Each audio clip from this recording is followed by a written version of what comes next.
Hey everybody, welcome back to Northernlion plays The Binding of Isaac AFTERBIRTH Plus. How about that? 15 wins in a row. And look at that, dare I say it? Dare I say it? 16 wins in a row. Our seed is 1JGZ HC B7. It's a good start. Rate of fire is good, damage is subpar. If you had to split it, that's the way you'd want to split it. A good rate of fire and like a slightly below average damage. That's the way I would like to split it, at least. I will say, how we doing with baby anecdotes today? Well, it's 6:30 p.m. and this is going to be the last video I record today, and my voice sounds like this. That should give you some indication the amount of sleep I was able to muster last night. It was a low amount. Slept very well from about 11 until 3, which is not horrible. It's not, I mean, for if you've got no excuse, it's pretty bad, but, you know, for having a newborn, it's not the end of the world. And then 3 to 9 was a lot of, like, sleep for 15 minutes, wah-wah, diaper overflows, wah-wah. The worst part of it, though, and this is completely my fault. I would never be like, oh, it's, you know, my 2-week-old baby's fault for this, but I was changing her diaper, as one is wont to do. She had defecated a little bit, if I may use the scientific term. She had defecated a little bit on the diaper changing pad. So I was like, I'm just gonna put her on the duvet for, I'm gonna clean her up, and then I'm gonna put her on the duvet for a second, you know, on the bed, so I can change the changing pad insanely quickly. I swear to you, she was on that duvet for less than 5 seconds. When I picked her up, she had emptied her entire bladder onto it. I was mighty upset. Because washing the baby is, you know, it's not so hard. It's par for the course. Washing a whole duvet is where you get to the point where you're like, you know what? I take ownership. You know, I know they tell you, don't ever put your baby on anything you don't want them to poo or pee on, without a diaper on at least. That's my mistake. I was like, it's just gonna be 5 seconds. And it was 5 seconds, but it was, you know, that's 5 seconds too many, apparently. So there's an interesting question for you. Is it worth a spirit heart in this situation to get Epiphora? I think the answer is yes. But if we could just use a key and 5 cents instead, I think that that is better. But then I'm like, dude, hold up. Maybe it's better to blow this up. We did get 1 extra spirit heart. I know that looks like 1. It's actually 2 spirit hearts in there. Never mind. I was so confident. That it looked like there was a shadow of a second one in there. Or am I, maybe I'm insane? Anyway, whatever. We got it done. Curse of the Unknown. Curse of the Unknown. That's right. I know all the Disney classics, including Frozen 2, which would probably not be considered a Disney classic. Frozen 1, though, look, I think the plot of Frozen 1 is very, shallow and pedantic. But the songs in Frozen 1 are a bop. You don't have to be, you know, in love with the idea of being a Disney princess to respect the songs from Frozen 1. In fact, I would go a step further. I feel like if you can't respect the songs in Frozen 1, you're putting on airs. You're going like, oh, I only like songs with electric guitars, and some guy over the top going, I come from the land of the... Which is ironic, right? Because they come from the land of the ice and snow.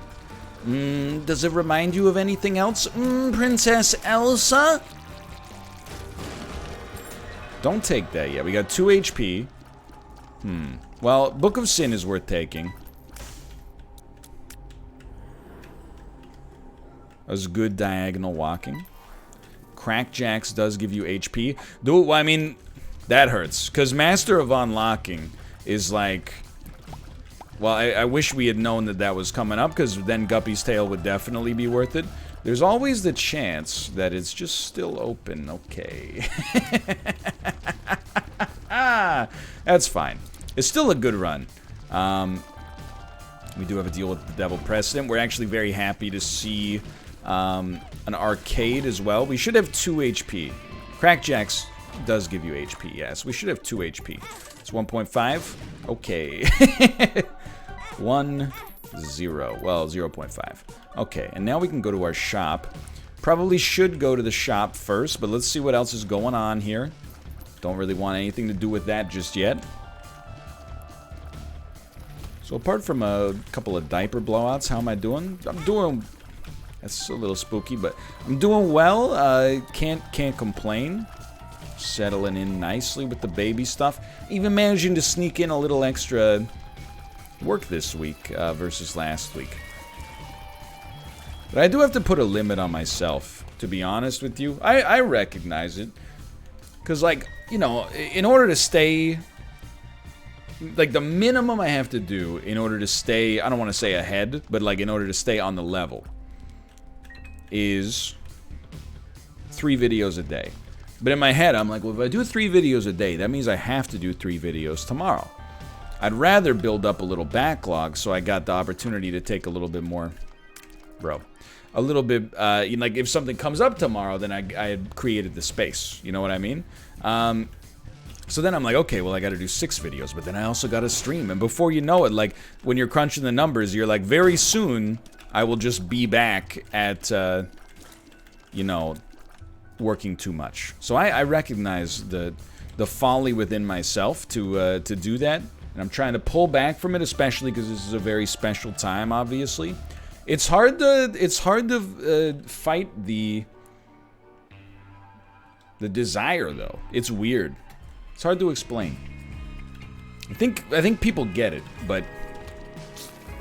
Simultaneously, it's one of those things that if you've never experienced it, you're like, just stop working for it, or just work less. But it's not always that easy. I guess that's why they call it, you know, workaholism.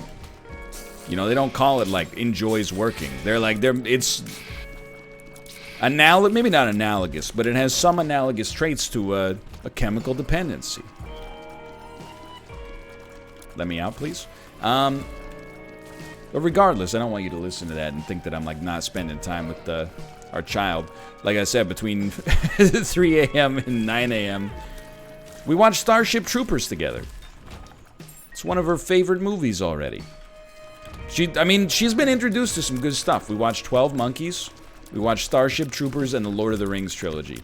You gotta admit, for a child that's only 2 weeks old, she's seen more movies than Apollo, I think.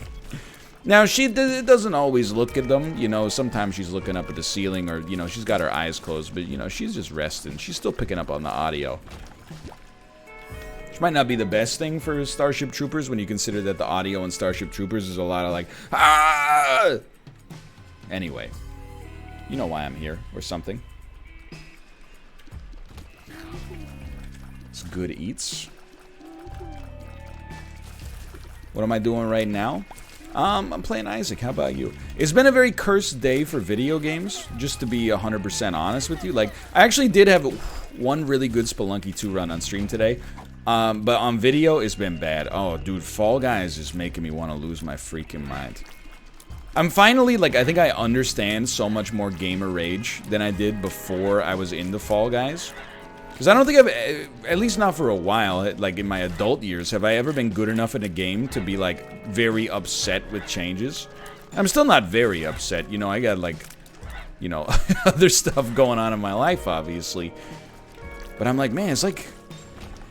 In my head, I'm like, they're actively trying to destroy the player base. But what they're actually doing is trying to please the player base. It just, you know, is not changes that I would have made personally, and as a result, I feel, like, uniquely persecuted. It's turning me into a gamer. And I've long thought myself above such petty complaints, but here we are, dude. Who would have thought? Northernlion, a gamer in 2020. A dad and a gamer, all within the same month of one another. It's a lot of life changes. Anyway, yeah, finished the Lord of the Rings trilogy. Enjoyed it immensely. I didn't cry, but honestly, I think, you know, part of the reason for that is just because of the fact that, you know, when I'm watching these movies, I'm distracted every now and then. You get pulled out of it. You don't necessarily get to hear all the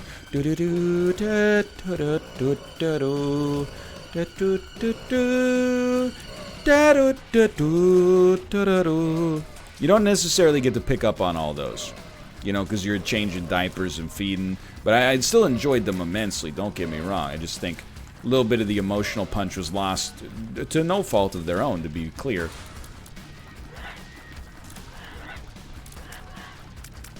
I will say, though, if we're doing like a power rankings of like the best characters from the Lord of the Rings movies, let's do this. Let's make some enemies, okay?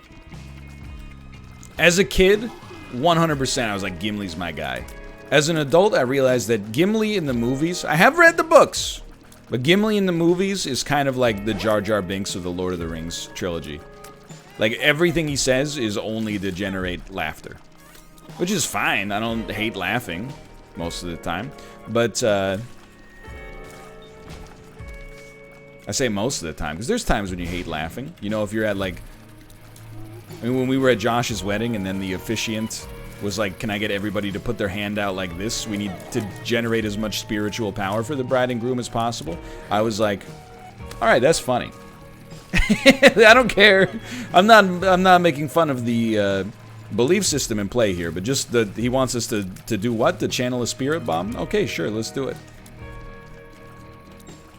We did it, and I was happy to be there in that beautiful ceremony, but I was also like, don't laugh, because it's your friend's wedding. But he knows we laughed about it together. But yeah, Gimli, I mean, let's start. Who are the top tier characters of the main cast? It's not even close. Gandalf is a top tier character. Insanely powerful. Overtly wise. A mentor to the hobbits, and also the leader of the fellowship at many points. Also some great moments. You shall not pass, you know, the unveiling of Gandalf the White, etc., etc.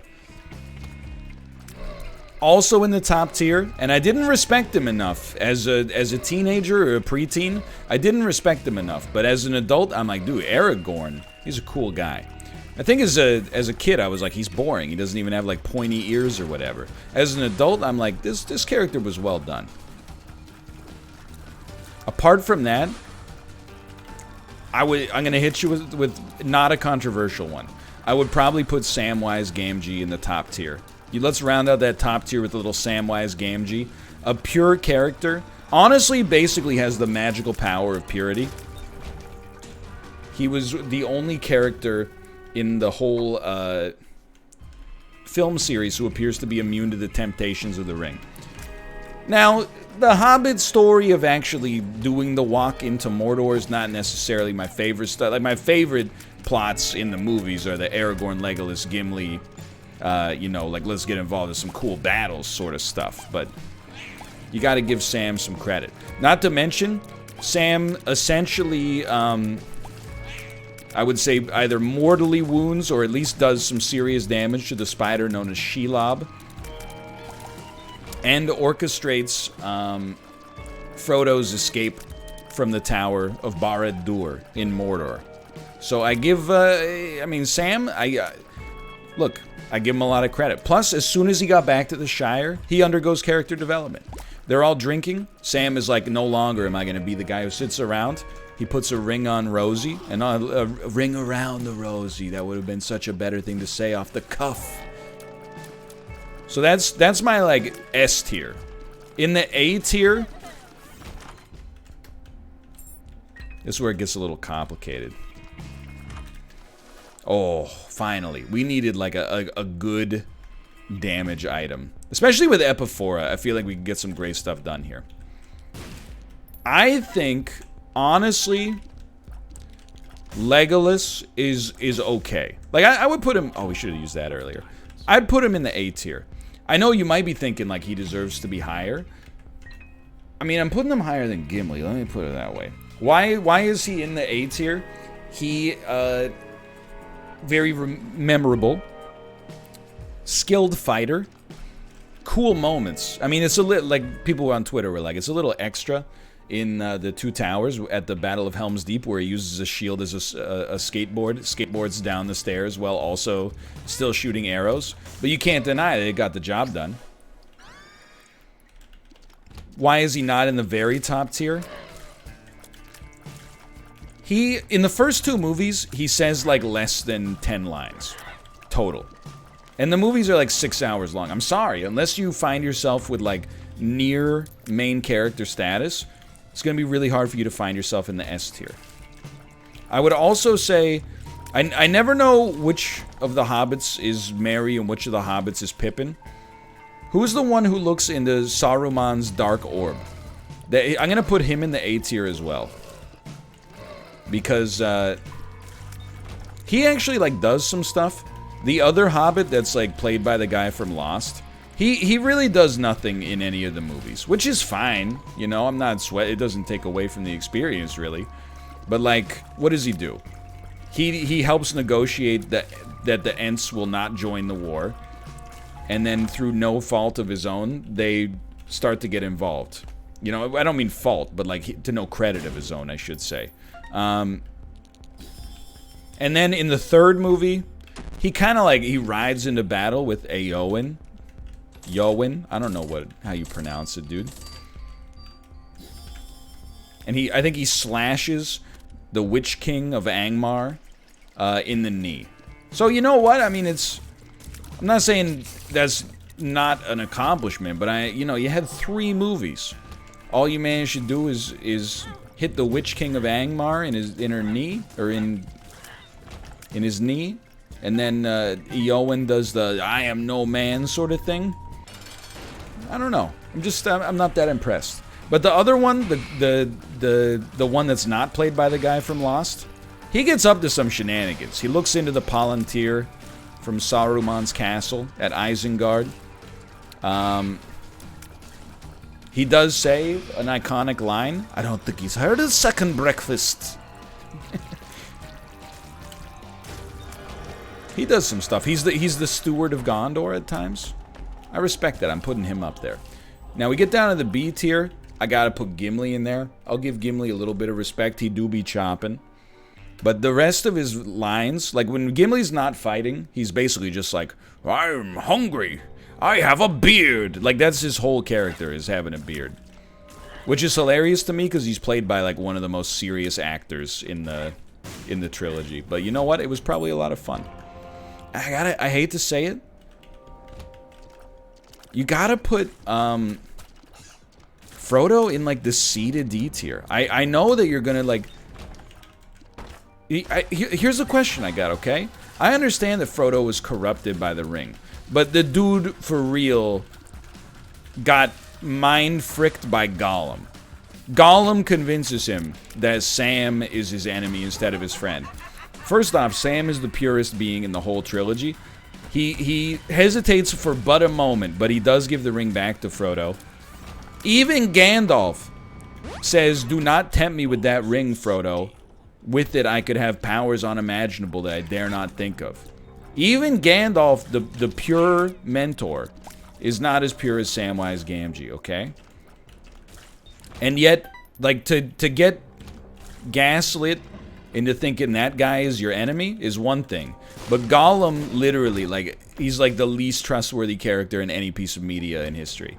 You're really gonna let the guy that goes like, "Yeah, sneaky hobbit, she takes it," you know, and you catch, like, they catch him eavesdropping about murdering them like 9 times over the course of the movies. It's insanity. I understand you can hand wave a lot of the negativity around Frodo away by just saying he's under the influence of the ring at the time. I'm just saying, can I hit you with here's a real question for you.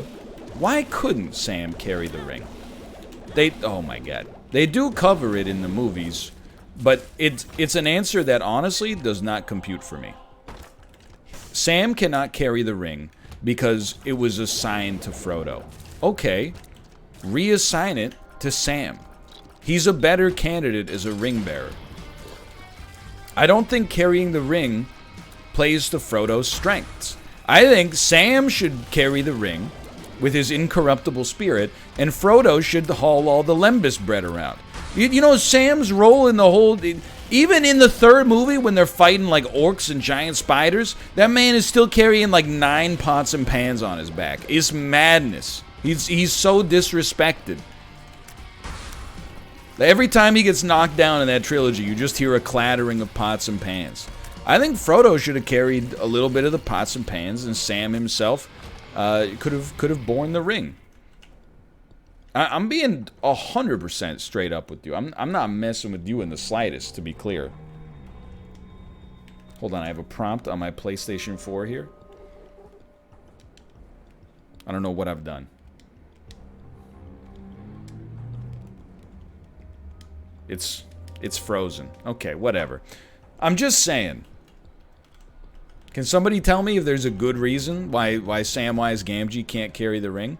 That doesn't just boil down to Frodo was assigned it? Because I don't buy that. I honestly don't buy it. I just don't see it. You know what? That's where you go like this. You go, why can't Sam carry the ring? I gotta know. TLDR.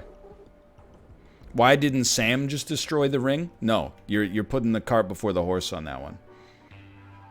Why can't Sam carry the ring? What would have happened if Sam instead of Frodo carried the ring? As this is a what-if scenario, there are no definite answers, but I think Tolkien made it quite clear in his story and in his letters. I personally believe that Sam would have succumbed to the ring as well. Well, Sam had the ring for one day. He wasn't Boromir. He wasn't tempted by it before even touching it. But it was just one day. Frodo, in comparison, had been in possession of the ring for over 17 years. What? Okay, I'm talking about the movies, Professor. Sorry, that's rude. That's a good answer. Just because, you know, maybe the movie doesn't make it as clear as it could be, or maybe I missed something. That doesn't mean that you're wrong in your lore-driven answer. I'm just saying, though, would Sam have been tricked by Frodo? Or would he have been tricked by Smeagol, I mean? I don't think so. In fact, at multiple times, the only named character who Samwise Gamgee shows any aggression towards in the entire trilogy is Smeagol. I think that should tell you something. That was not smart there. And yet Frodo is like, nah, Smeagol's my dude.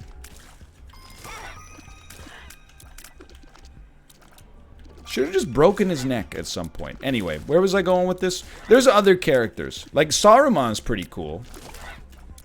He's a villain, don't get me wrong. But, like, at least he has a corporeal form. I understand that there is a corporeal Sauron in the extended editions, which even to this day I have not seen, I will admit. I'm not going to get into that argument, you know. I'm sure I've heard from everybody the extended editions are better. Don't get me wrong. I just, you know, didn't. Because I don't think they have the extendos on Netflix.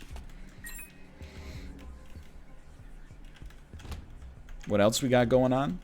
Trying to think of the other characters. Well, you know, I honestly think Boromir is like, he's not that cool of a character, obviously. Gets up to some shady stuff. But he shows the power of the ring well. And I think Sean Bean does a great job in the movie. Despite being in it for about 11 minutes total. So I put him up there in like the B tier. For interest, not for like being a cool dude. Yeah, we'll take it. And we'll take it. And I'm not really concerned about Bookworm, I guess, which is a shame because we could have gotten it there. But experimental treatment does give us Spun at the cost of range, which we care not for. Still could have gotten Bookworm. But the rate of fire up is so good. Oh, we're at the cap. Okay. Well, so be it. So you've chosen death. This should be a super easy win. I'll be honest with you, I got no memory of just about any of this run. I remember very, very little from what we've seen here. Too busy thinking about Lord of the Rings. What about rating Starship Troopers characters? I give an S to the drill sergeant, and everybody else gets another S, but that S is for satirical. If you haven't seen Starship Troopers, it is a satire. I first saw it when I was 10 years old, and it was the scariest movie I'd ever seen in my life, but I was also like, man, everybody in this movie is so cool. When you watch it as an adult, it hits different for sure, because it's, you know, the satire is laid on pretty thick, but the satire lobe in your brain doesn't really grow until you're, like, usually in your teenage years, I think. I don't know, some people never get it, as you can tell by people who get tricked by the onion. I don't know why you would just walk into them.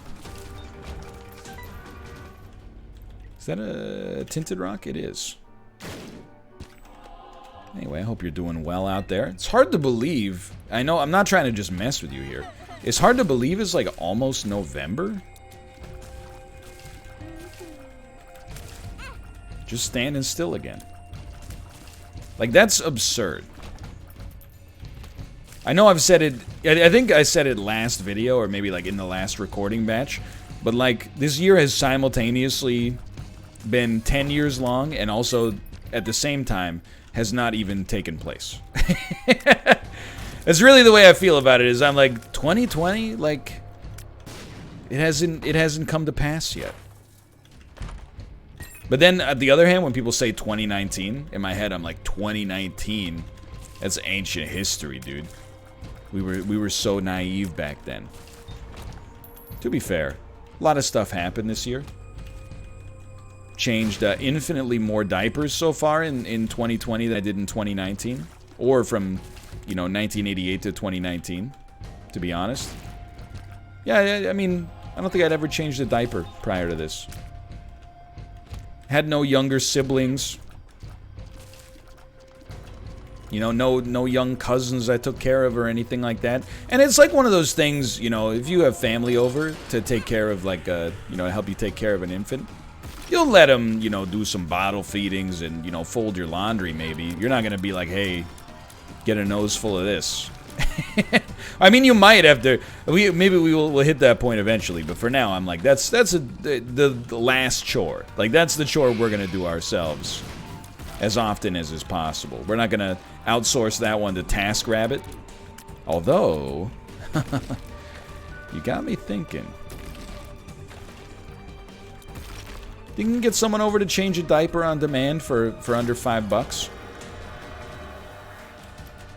I think we will stick with the invincibility. It is, I think it's worth it. Give me lump of coal. Okay, that's not a lump of coal. No big deal, though. So anyway, yeah, that's pretty much it. Watching a lot of movies. Doing a lot of feedings. And even then, you know, with all that I talk about, keep in mind I'm doing, like, less than half.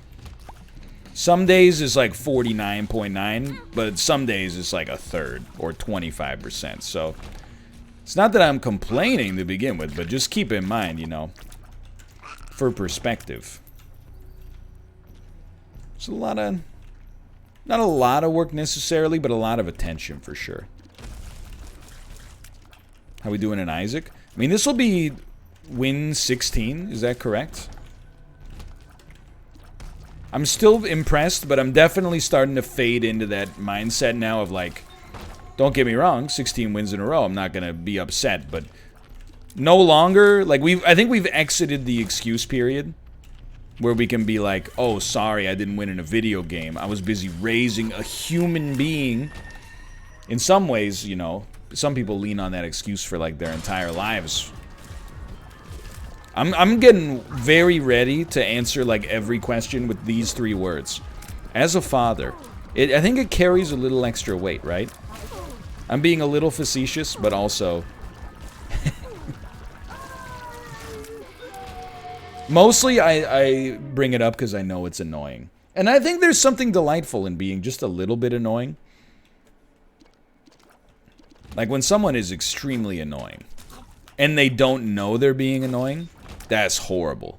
Because you're like, oh my god, simultaneously, I hate you, but I also feel really bad, because you probably, like, At some point, you know, someone might come along and try to do the nice thing and be like, hey, can you stop doing that? It's kind of annoying. And you're going to get, like, really hurt over it. And it's just a tragic situation. I've been there. I've been the annoying one, quite frankly. You end up having this, like, Michael Scott attitude. Or, sorry, Andy Bernard attitude. Where you're like, sorry, I burdened you with my friendship. But if the dream scenario is being a little annoying... and you know you're being a little annoying, and they know that you know you're being a little annoying. You need all of that to be there, sincerely. Because if you don't know you're annoying, that's annoying. If you know you're being annoying, but they don't know that you're doing it, like, ironically, then that's, like, even more irritating. You're like, why are you being annoying? But if they know that you're getting a kick out of it, that's when you're like, okay, fine. That's the banter trifecta.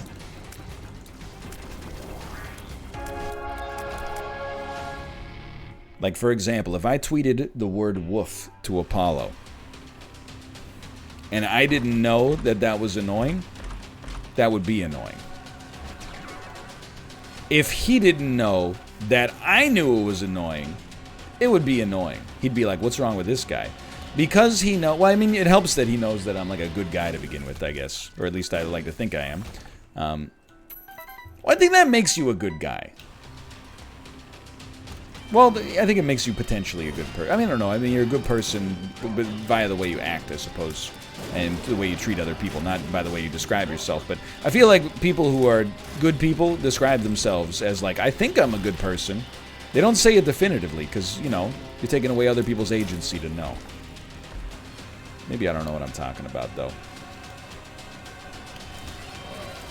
You'll find that a lot. Sometimes you'll probably say, why the heck does this guy, you know, he's talking about things he doesn't understand. It's because we're playing Isaac, you know. We're doing a lot of gameplay. A lot of gameplay equals a lot of banter. A lot of banter is, like, occasionally you're gonna find yourself in, like, some conversational quicksand. You know, it's very easy to accidentally start commenting on things that you don't understand. We call it the YouTuber curse. So when a YouTuber goes on a podcast and they're like, what do you think about Keynesian economics? All of a sudden, like, you know, 45 minutes later, they're saying horrible stuff. Try to avoid the YouTuber trap, because really most... Well, it's funny. I was going to say most YouTubers have no perspective. That's not really true. There's a lot of incredibly smart YouTubers. But usually they're making YouTube videos about the thing that they're smart about, you know? They're like, I got a PhD in astrophysics. I'm doing videos on astrophysics. It's very rarely a situation where it's like, yeah, I'm playing Crash Bandicoot, but also here's my thoughts on, you know, taxation. So it's rare. I'm not saying you shouldn't have an opinion on it. I'm just saying it's rare. The battery. Some bombs. I mean, this run, we're getting a little sloppy down the stretch, I'll admit. Should not have put that there. Got very lucky. We're going to win regardless, but this is not a strong finish. You know what is a strong finish? Team Solani.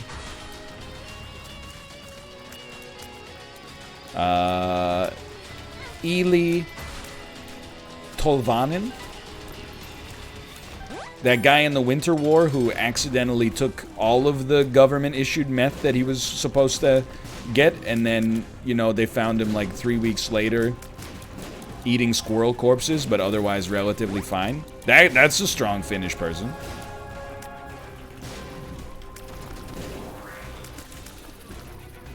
Aki Berg. He might be Swedish. I apologize. These are old NHL players. Some of them are not old. Eli Tolvanen is probably like 23. But anyway, we won! Thanks for watching. I hope you enjoyed it. I'll see you next time. See you!